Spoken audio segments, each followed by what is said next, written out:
troisième étape de ce Tour d'Espagne 2006, c'est Cordoba. Almendralejo, 220 km, la plus longue étape de cette édition du Tour d'Espagne.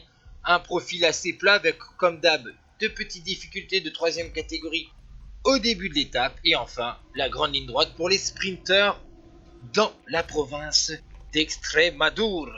Donc, les favoris pour cette étape, Ushov, McEwen, O'Grady, Isabelle, Bettini ou encore Paolini.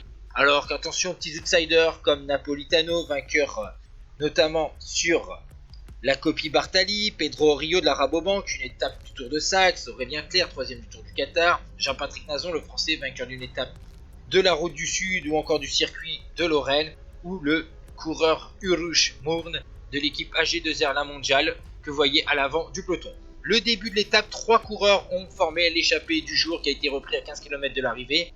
De la Fuente de la formation Saunier Duval, Franzoy de la formation Lamprey et Hervé Duclos-Lassalle de la Cofidis. Ils ont eu jusqu'à 8 minutes, mais les équipes de sprinters ne veulent pas gâcher cette belle occasion de disputer ce troisième bouquet sur les routes espagnoles. Comme depuis 2 jours et 3 jours avec cette étape, il fait 40 degrés et donc très très chaud. Sous la banderole du kilomètre, on va voir qu'un coureur de la formation Saunier Duval va tenter sa chance le coup du kilomètre. C'est un solide rouleur, il s'agit du Britannique David Millar. Mais derrière la formation Milram de Eric Zabel va directement revenir sur le rouleur britannique avant la dernière ligne droite pour son sprinter vétéran allemand de 36 ans. Vous voyez, il y a encore quelques courbes rapides dans cette dernière ligne droite, mais la formation Milram a enclenché son train. Derrière, vous voyez Fred Rodriguez en 4e position. Il va lancer le sprint pour Robbie McEwen, vainqueur de 3 étapes sur le Tour de France et le Tour d'Italie. Est-ce que enfin l'Australien va pouvoir remporter une étape à 200 mètres? Le sprinter de la formation Davinavnon, l'auto, est lancé, mais vous voyez qu'au centre de la route, on voit Napolitano et enfin surtout Francesco Ventoso qui va s'imposer.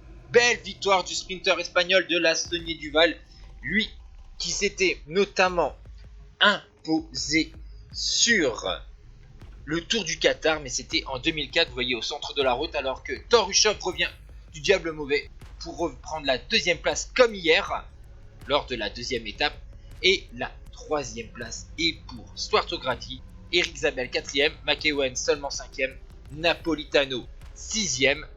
Thor Hushovd, grâce aux bonifications de la 2e place, va conforter son maillot Mario de leader, tandis que Ventoso, lui, remporte déjà sa plus belle victoire en carrière à seulement 24 ans. Et Ventoso est d'ailleurs encore dans les pelotons actuellement. Et le classement général, Hushovd 11 secondes devant Grady, Ventoso remonte à la 3e place à 12 secondes, Bettini vainqueur la veille est 4e, Arvesen 5e. Ciao tout le monde.